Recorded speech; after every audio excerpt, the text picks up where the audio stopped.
nagaan keenya jaalalaa fi kabajaa bakka jirtan maratti isin dhaga'u akkam jirtan daawwattootaa fi hordoftoota lammii miidiyaa guyyaarraa mootiifannootiin addaatiin ibsa barruu qondaaltonni siyaasaa Itoophiyaa lama kan irratti mootummaan Eertiraadhaa deebii addaatiin eegamillaa ilaalchisuudhaan odeeffannoo bal'aa qabu. Akkasumallee haala waraana baajjattuu galeessaa keessatti deemaa jiru irratti Ameerikaan waraana marsaa lammaffaa odoo fedhannaa hin qabne dirqamtee jalqabuu fi Iraan immoo deebii fudhachaa jiraachuun garee lola kanaan laalchisee gabaasa bal'aa qopheessiniiti jirra. Hanga dhimma odeeffannoo tanaatti nu hordofuudhaan waan haarawaa dhageessu amma kallattumaan gara odeeffannoo teenya addaa guyyaa irratti qopheessinitti isin dabarsina.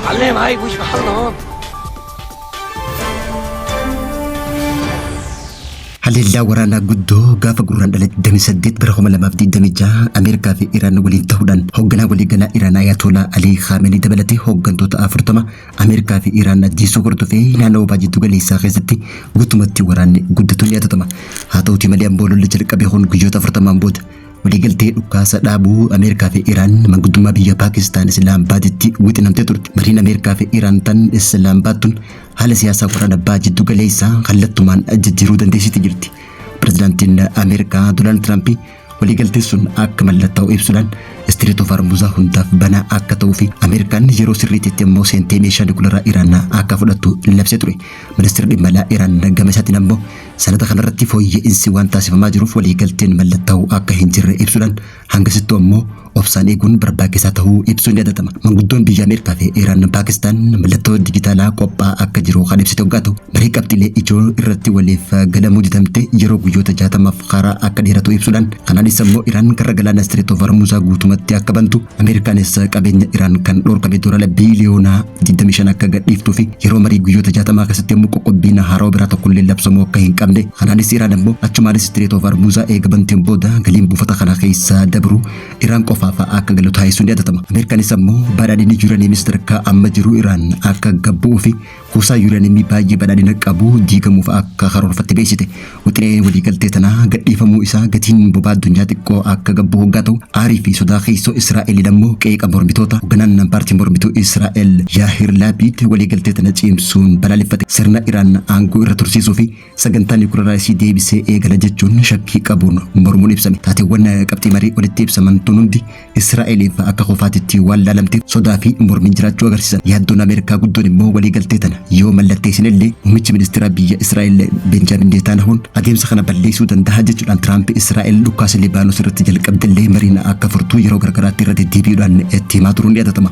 Walumaa galatti mariin Ameerikaa fi Iraan guyyoota 60 odoo hin milkaa'in waliigaltee malee aseeguun ammoo marsaa biraatti ceesifteeti jirti. Adeemsi kun Tiraampiif injifannoo dippiloomaasii guddaa Iraaniif ammoo gargaarsa dinagdee doolaara biiliyoona 25 yoo ta'u muummee ministeera biyya Israa'el waliigaltee tana balleessuuf carraaqqii godhu ammas Ameerikaatti danqaa guddaa uumeeti jira. Kunis ammoo Israa'el diddee Libaanos haleeluun itti fufnaan Iraan illee deebitee tarkaanfii haleellaa misaa'ilaa magaalota Israa'el irratti fudhachuudhaan helikooftara Ameerikaan baajjattuu galeessaa keessatti dhooyitee buusuudhaan Ameerikaa fi Iraan deebisanii kallattiidhaan akka walitti dhukaasan taasifameeti jira. Haa ta'uutii malee immoo pireezidaantiin Ameerikaa Doonaald Tiraamp helikooftara Ameerikaadhaa kan harkuuffatteef deebii kennuuf Iraan dhahullee lola kanatti ammoo seenuu akka hin barbaanne ibseeti ture. Iraan ammoo haleellaa tana booda buufataalee waraanaan Ameerikaan kanneen baajjattuu galeessaa keessatti argaman irratti tarkaanfii haleellaa misaa'ilaa fudhachuu itti fufuudhaan hulaa galaanaa Istiriit of Hormuuzaa kan dhibbanta 20 ol boba'aan addunyaa keessa dabru cufuudhaan ammas yaaddoo biraa uumte. Tiraamp lola hin barbaanne keessa seeneeti Iraan immoo tarkaanfii baratame fudhachuu itti fufte. Amma booda hoo maaltu itti aana qophii itti aantuun ammoo bal'ina odeeffannoo tanaa jala buunee guyyaa guyyaan kan isin biraan geenyu ta'a. Amma kallattumaan gara odeeffannoo teenya dhimma Eertiraa, Itoophiyaa fi TPLF fi kan isin biraan geenyu ta'a hanga dhumate sagantaa teenyatti ammas nu faana bu'a. waliigalteen nagaa Piriitooriyaa erga mallattoo ittiin booda waggoota hedduu booda tarsiimoon siyaasaa haaroon Itoophiyaa keessatti yaadame hin beeknetu mul'ate. Gahee taatiiwwan dhiyeenya kana ta'an irratti haa eegallu. Ambaasaaddarri Ridwaan Husseen fi Geetaachoo Raddaa yeroo waldhabdeen hidhannoo kaaba Itoophiyaa akka diinatti gama dhaabbachuu turan. Dhiyeenya kana immoo gama tokko deebi'uudhaan ibsa waliin barruu dhiyeessan karaa toora miidiyaa Aljaziiraatti maxxansan irratti waraanni diigumsaa kan duubatti hin deebine gaafa Afrikaa keessatti ka'uu akka danda'u akeekkachiisan. Barruun isaanii tun akka ibsitetti mootummaan Eertiraa TPLF deeggarsa taasisuudhaan TPLF ammoo waraana haaraa jalqabuuf akka jirtu himan. Barruu namoonni siyaasaa Itoophiyaa Ambaasaadar Ridwaan Husseenii fi obbo Geetaachoo Raddaa tana hordofe ministeerri odeeffannoo Eertiraa obbo Yimaanee Gabra Masqal battalumatti TV kanneen immoo ibsi qondaaltota lameen ibsa tooftaa if keessaa qabu kan gowwoomsaatii jechuudhaan ilmaatu yeroo amma faallaa ibsa isaanii mootummaan badhaadhinaatii fi TPLF waliigaltee Piriitooriyaa haarawaa Jabuutii fi biyya Siisheel keessatti mallatteessuudhaan mootummaa Eertiraa cabsuuf qophiirra akka jiran ibse. Garuu ammoo waliigaltee Piriitooriyaa tan bara 2022 mootummaa federaalawaatii fi TPLF jidduutti mallatteeffamte sun sababa garee lamaan wal amantaa hin qabneef gara mariitti dhufanii ni mari'atu yaadni jiru sodaan jiraachuun ni beekama. Ammoo qondaaltonni lameen Ambaasaadar Ridwaan Husseenii fi obbo Geetaachoo Raddaa yeroo san qaama waliigaltee tanaa akka turan ni beekama. Amma dubbiin walxaxaa taate qaamoleen yeroo san waliigaltee mallatteessan waliin galuudhaan gama tokko dhaabbachuu gama biraatiin ammoo burjaachii waraanaa kaasuudhaan Eertiraattu waa shakkii fidde kan fakkaatu ta'a. Gama biraatiin ammas wanti jiru walta'iinsa gamtaa humnoota mootummaa federaalaa morman gamtaa simdoo ijaaramuu irratti ijoon barruu Ambaasaadar Ridwaan Husseenii fi obbo Geetaachoo Raddaa tokko waa'ee gamtaa simdoo ibsu ture. Gamtaan farrajamaan yeroo ammaa tana waliigaltee Piriitooriyaa diiguuf ijaarame simdoo jechuun akka ibsanitti hooggantoonni lamaan kallattiidhaan pirezidaantiin Eertiraa Isaayyaas Afwerqii waliin wal quunnamtii qabaachuu waraana haarawaa kaasuuf akka sossoo'aa jiran ifoomsan. Gamtaan simdoo jaamu kun fedhii mootummaa Eertiraa galmaan ga'uuf mootummaa Itoophiyaa laaffisuudhaaf garee meeshaa waraanaatiin sossoo'aa jirtuun ijaaramee Eertiraa Maqaleef Suudaan keessatti maandheeffachuu himan. Gareewwan tun hoogganaa finxaaleyyii TPLF Dabratsiyoon Gabra Mikaa'el fi finxaaleyyii Amaaraa Faannoo waliin ta'uun akka hundeeffaman ifatti ibsanii turan qondaaltonni kunneen.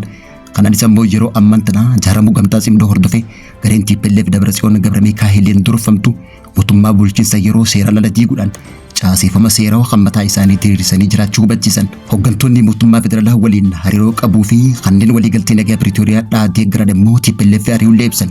TPLF tooftaa Eertiraa hoppii godhuudhaan waraana jalqaban yoo ta'u garuu uummanni Tigraay ifatti waraana kana didanillee gareen tun tooftaa waraanaa humnaan bobbaasuun Eertiraarra dhaaluudhaan daa'imman dargaggootaa fi finciltoota humnaan ifitti dabaluudhaan guyyoota muraasa keessatti mootummaa federaalaalatti haleellaa banuuf qophii ta'uu qondaaltonni siyaasaa Itoophiyaa Ambaasaadar Ridwaan Husseenii fi obbo Geetaachoo Raddaa barruu Aljaziiraatti erganiin beeksisan. Ibsa qondaaltota kanaatiif ammoo mootummaan Eertiraa karaa ministeera odeeffannootiin deebii kenneen tooftaa gowwoomsaa jechuudhaan gareen waliimattu tunneen waliigaltee dho'isaa gootee Eertiraa cabsuudhaaf tooftaa baafatanii jechuudhaan deebii kennan. Yaada armaan olitti ibsine kan qondaaltota Itoophiyaa lamaanii fi ibsa mootummaan Eertiraa kan dhaggeeffatanitti jirtan daawwattootaa fi hordoftoota keenya yaada kanneen keessaa kamtu sirriidha? Ibsa Ambaasaadar Ridwaan Husseenii fi obbo Geetaachoo Raddaa kennitu sirrii fakkaatamoo deebii mootummaan Eertiraa kennitu sirrii fakkaata? Yaada keessan karaa koomentiitiin nuuf qoodaa. Sagantaa teenyatti aantuun odeeffannoo jirtu jala bu'uudhaan kan isin biraan geenyu ta'a. Warreen chaanala keenyaaf haaraa taatan dambii miidiyaa sabskiraayib gootanii nu hordofuu hin dagatinaa.